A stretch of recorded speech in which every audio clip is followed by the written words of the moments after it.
2012년 대통령 선거를 앞두고 불거졌던 국정원 댓글 사건. 네, 현재 검찰의 재수사가 이루어지고 있어서 아직도 끝난 게 아닙니다. 근데 참 벌써 세월이 오래 흐르긴 흘렀네요. 바로 이 사건 누구보다 하실 말씀이 많은 분이 바로 이분이 아닐까 싶어요. 당시 경찰은 즉각적으로 그 오피스텔에 진입해야 된다, 조사해야 된다 이렇게 목소리를 내면서 급기야 경찰대학교 교수직을 내려놓았던 분이 있죠. 지금 더불어민주당 표창원 의원이 그 주인공인데요. 바로 그 시점부터 이 정치인이 된 이후까지 자신의 삶을 담아서 이 책을 펴냈네요. 제목이 표창원의 정면 돌파입니다. 그래서 오늘 스튜디오에 직접 좀 초대했습니다. 어서 오십시오. 네, 안녕하세요. 네. 2012년 12월 달이었죠, 그때. 네, 12월 11일 날부터 불거지기 시작했죠. 그러니까 그럼 이제 3, 4, 5, 6, 7, 5년 하고 지금 몇 개월 흐른 건데. 그죠? 네, 그렇습니다. 정말 무슨 쏜 화살처럼 빨리 지나가 버린 세월 아닙니까? 특히 표창원 의원한테는? 네, 저한테는 엊그제 같은 상황이거든요. 그러니까. 여전히 현재 진행형 같고요. 그런데 네. 벌써 5년이 넘게 흘렀다는 게 참 예. 한편으로 믿기지가 않습니다. 많은 분들 아마 맞아 그랬었지 이렇게 지금 방송 들으면서 생각하실 것 같은데 네. 바로 그 시점 그때 경찰대학교 현직 교수였잖아요. 네, 그랬습니다. 그렇죠. 네. 그리고 경찰관 출신이었고. 그렇습니다. 그죠? 네. 근데 이 뉴스 즉 모 오피스텔 앞에 네. 이 민주당 당직자들이 가 있고 예. 그 안에는 모 여직원이 이 문을 걸어 잠그고 있고 네네. 뭐 이제 이런 게 막 보도가 나왔을 때잖아요. 네, 그렇습니다. 그 당시에 사실 그런 자세한 이야기는 제가 전혀 모르고 있는 상태였고요. 전혀 저는 뭐 정치에 관심이 없던 경찰대 교수 범죄 문제만 관심을 가지고 있었는데, 네. 제가 이제 언론 기고문을 준비하고 있는 상태에서 서치를 하는데 인터넷 기사로 딱 뜬 거예요. 예. 근데 사진 한 장과 함께 문 좀 열어주세요. 이런 밑에 제목이 달려 있었고요. 예. 이게 뭔가라고 봤더니 당시 수서경찰서 수사과장이 오피스텔 문 앞에서 이렇게 기울이는 듯한 모습에 문을 열어주세요. 왜 이러고 있을까라고 들여다봤더니 말씀하신 것처럼 국가정보원 직원이 뭐 선거 개입 활동을 하고 있는 것으로 신고를 받았는데 안에서 문을 안 열어주고 있다. 네. 그런데 경찰은 들어가지도 못하고 문을 열어달라고 하고 있다. 그걸 딱 접하는 순간 저는 이제 두 가지 생각이 떠오른 거죠. 하나는 이거 그냥 범죄 사건인데 경찰이 뭐 이렇게 소극적이야라는 생각이고요. 신고를 받고 출동한 경찰이 네. 왜 이렇게 소극적이야? 네네. 그다음에 두 번째로는 과거에 이제 권력형 범죄 사건들, 중앙정보부, 안전기획부 이렇게 이어져 오던 장세동 또 수직임 사건 뭐 이런 것들이 떠오르면서 혹시 또 이번에 이런 일이 또 생긴 건가?라는 그런 이제 의문이 든 거죠. 그래서 그 반면에는 이제 과거에 뭐 조작 사건들이 있었잖아요. 예. 이회창 후보 아들의 뭐 병역 의혹 뭐 조작, 김대엽 사건, 그렇죠. 뭐 이런 것들이 떠오르고 그래서 둘 중에 한쪽은 큰 문제다 이거. 어느 쪽이든. 그렇죠. 예, 야당이 허위 사실을 또 내세워서 일주일밖에 안 남은 대선을 흑색 선전으로 흐려버리고 자기들에게 불리한 전세를 뒤집으려고 하는 건가? 아니면 정말 이게 있어서는 안 될 워터게이트 이상의 여론 조작이 또 일어나는 건가? 예. 그래서 경찰이 이러고 있으면 안 된다. 바로 들어가서 증거 확보하고 진위를 밝혀서 어느 쪽이든 문제가 있는 쪽이 누구인지를 밝혀내야 한다. 이런 이제 생각을 가졌던 거죠. 그냥 경찰 교과서적인 대응이죠, 그게. 그렇습니다. 네. 경찰 대학에서 배우시던. 네. 그리고 제가 학생들에게 가르치던. 예. 그리고 제가 가르쳤던 학생들이 현장에 나가 있는 상태이고요. 예. 그리고 더더군다나 지금도 그렇지만 경찰이 뭐 70년 넘게 검찰로부터 독립하는 수사권의 독립을 꿈꾸고 있었지 않습니까? 그런데 국민들의 신뢰가 부족하기 때문에 정치적 중립성이라든지 그런 신뢰를 얻기 위해서 부단한 노력을 해왔는데 지금 또 이 사건 하나 때문에 약한 모습을 권력 앞에서 보인다면 국민들께서 수사권 주겠느냐라는 그런 생각이 더 강하게 떠오른 거죠. 네. 과감하게 들어가서 경찰이 좌우우면하지 않고 권력 눈치 안 보고 야당 눈치 안 보고 진실을 밝힌다 이 모습을 보여야 한다라는 그런 생각이 대단히 강하게 들었었던 거죠. 그 야당의 일종의 흑색 선전일 수도 있다는 생각도 하셨군요. 그럼요. 네. 그러니까 양쪽 어느 쪽이든 밝힐 건 경찰이다. 그렇죠. 근데 그런 입장을 어디다가 어떻게 공개적으로 표명하신 거예요? 그 당시에 제가 블로그를 운영하고 있었고 SNS, 트위터와 페이스북을 사용하고 있었기 때문에 거기에 이제 바로 그냥 올렸죠. 제 예. 생각은 있는 그대로. 예. 그때는 사실은 제가 그렇게 엄청난 파장이 있으리라고는 전혀 예상도 짐작도 못했습니다. 네. 그냥 우리 경찰 관계자 저랑 아는 그 친구 맺어져 있는 지인들이 보고 경찰 수뇌부나 혹은 수서경찰서나 이렇게 연락이 가서 뭔가 상황 변화를 하도록 조치를 취하겠지. 이런 기대하에 그냥 그런 글을 올렸거든요. 예. 왜냐하면 그 당시 제가 직접 지인이 만약에 그 사진이 찍혔거나 수서경찰서에 있다라고 알았다면 지인한테 바로 연락을 했을 거예요. 전화로 하든지. 예. 근데 그렇게 확인할 수 있는 여유가 없어서 또 사진에 나온 사람은 낯선 사람이고 이래서 그렇게 그냥 SNS에 올렸거든요. 그 원칙이고. 네. 그런데 뭐 그 이후에 뭐 엄청난 뭐 비판, 비난, 경찰대학 교수가 왜 정치적인 중립을 어기고 정치적 발언을 하느냐. 이렇게 되면서 이제 사태가 상당히 커져 버렸던 거죠. 네. 정치적 중립을 어겼다라고 공격받았죠. 네네. 주로 어디서 공격을 했나요? 누군지는 모르죠. 그런데 그 인터넷상에 제 블로그, 그 다음에 트위터, 페이스북에 뭐 엄청난 저는 낯선 그런 거의 똑같은 유형의 이야기들, 논리들 이런 것들이 계속 쏟아져 들어오니까 뭐 상당히 저는 이제 깜짝 놀랐고 왜 이러지라는 생각에 그것도 일일이 저는 또 주로 그 당시에는 답변을 해 드렸었거든요. 아유 참 순진하셨었네. 그리고 그 전에 워낙 제가 뭐 그것이 알고 싶다나 범죄 프로에 나오고 하니까 문의들이 많이 이렇게 SNS에 올라왔어요. 범죄에 관련돼서. 그럼 제가 주로 웬만하면 다 답변을 드리고 이랬었기 때문에 또 뭐 수백 건에 대해서 계속 답변을 하는데 똑같은 질문이나 뭐 항의 비난이 또 오니까 너무 힘든 그런 상태였었던 거죠. 경찰 대학 측에서도 혹시 무슨 얘기를 하던가요? 초반에는 이제 그날 밤 12월 11일 날 오후부터 밤까지 사이니까 그때는 경찰대 관계자나 경찰청 고위 관계자들이 정확하게 알지 못하던 상태였고요. 파장이 커져서 그 다음 날 막 언론 보도가 되고 심각하게 막 인터넷상에서도 말이 돌고 아마 정보과에서도 보고가 갔겠죠. 예. 그 다음부터 이제 여러 지인들, 경찰 내 지인들로부터 연락이 오기 시작을 했습니다. 회유성 연락인 거죠. 회유? 예. 어떻게 하라고요? 그러니까 조금 논란에 휩싸이신 것 같다. 그러니까 그 부분은 좀 빠지시는 게 좋지 않겠느냐. 조용히 있어라 그냥. 예, 그런 거죠. 그러니까 그 주로 저와 직접적 관계가 있고 잘 아는. 그런데 그 위치나 지위로 봐서는 사적인 연락이기보다는 공적인 연락으로 짐작되는 이런 분들로부터 연락이 꽤 많이 왔죠. 조용히 있어라. 네. 근데 조용히 안 있었던 거죠. 예. 근데 그런 부분들이 저는 좀 불쾌하기도 했고요.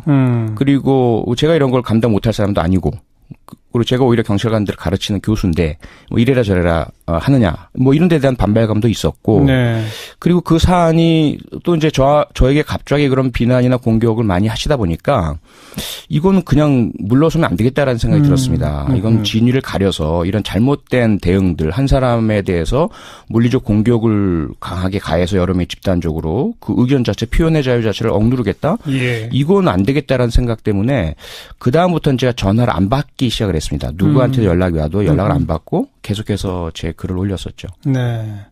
그리고 경찰대 교수직은 스스로 그만두신 겁니까? 퇴직 당한 겁니까? 스스로 그만뒀습니다.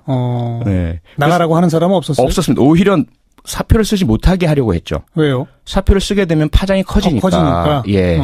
그냥 그대로 직을 유지한 채 뭐 이제까지 그런 글을 올린 것들을 뭐 사과한다든지 혹은 그냥 중단하고 그만두어서 이 파장이 커지지 않도록 하고 싶었던 것 같아요. 네. 주로 저한테 연락을 해오는 그 내용들로 봐서는.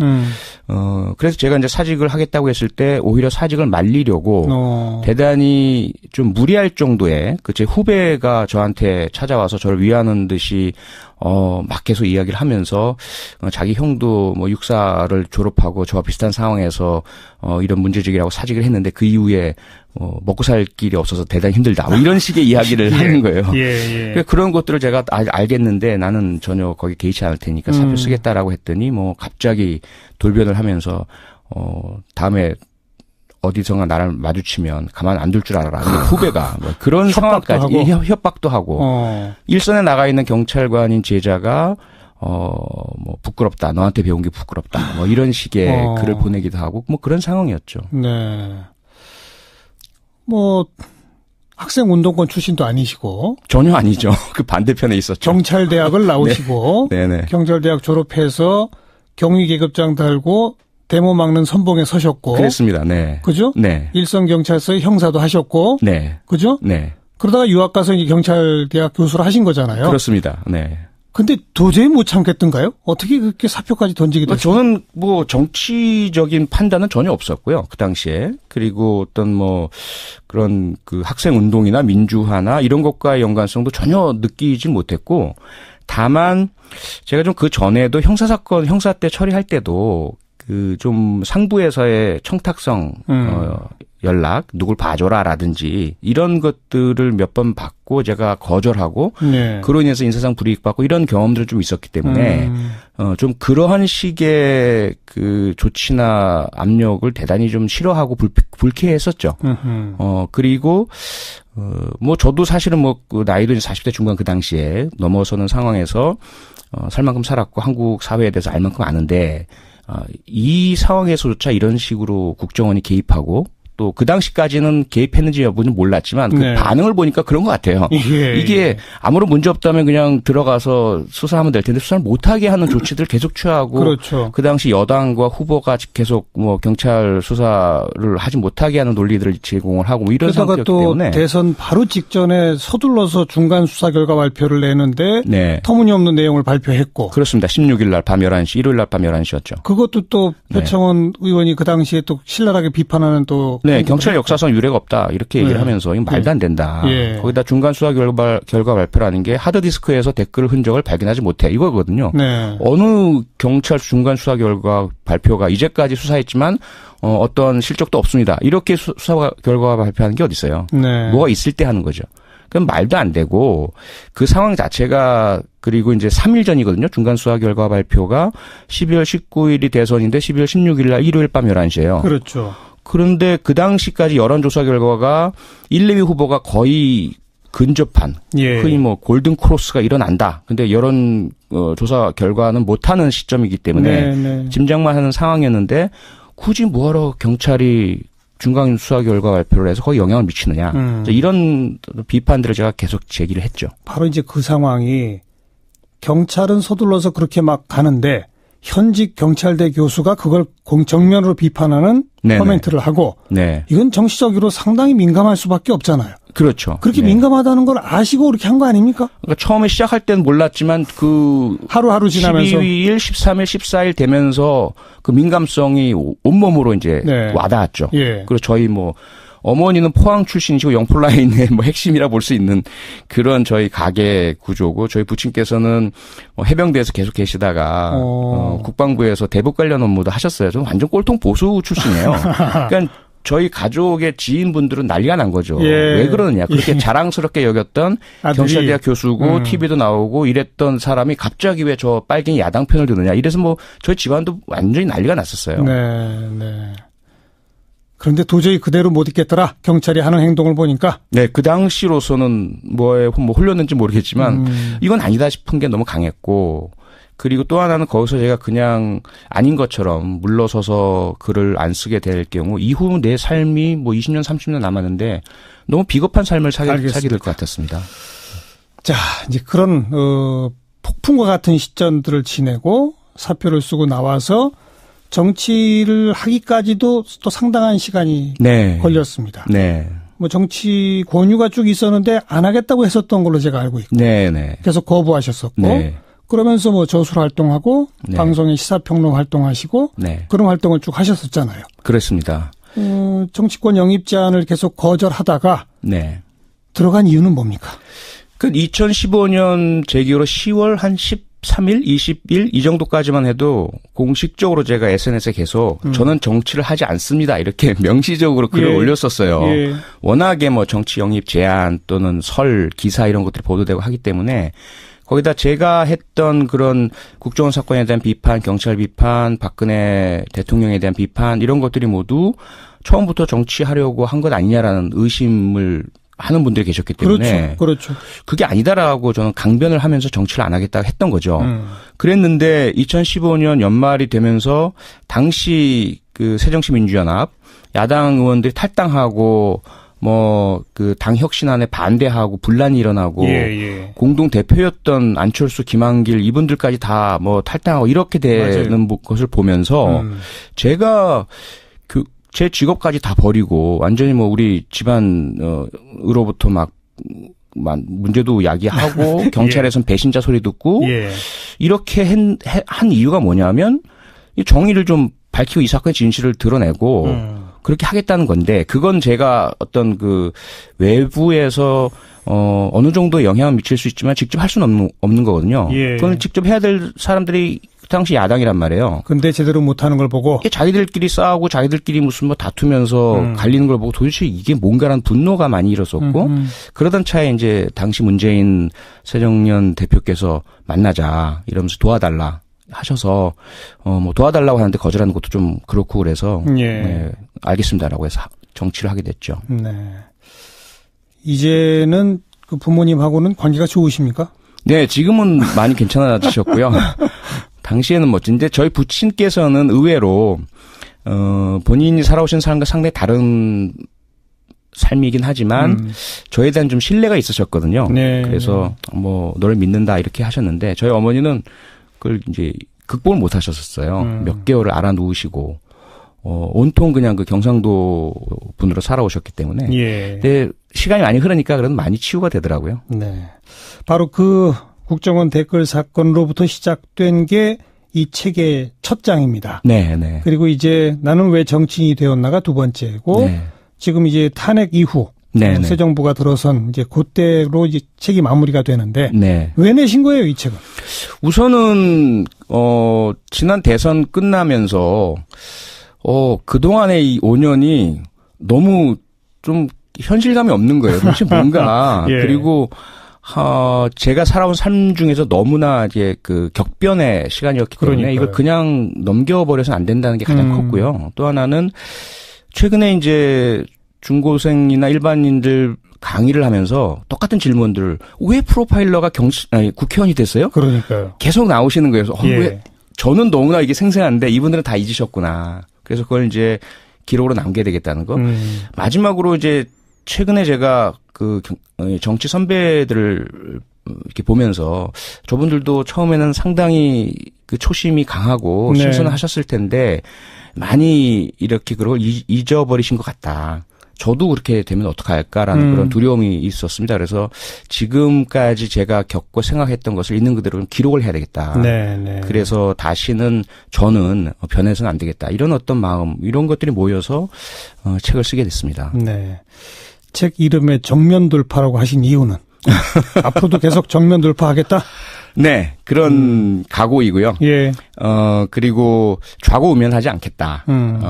어떤 좀 더 쉬운 길, 편한 길 이런 거 보지 않겠다. 그런 각오를 담았습니다. 네. 정치인이 돼서 야당 의원 잠깐 하다가 이제 정권이 바뀌고 여당 의원이 됐습니다. 네. 이 나라는 바뀌었나요?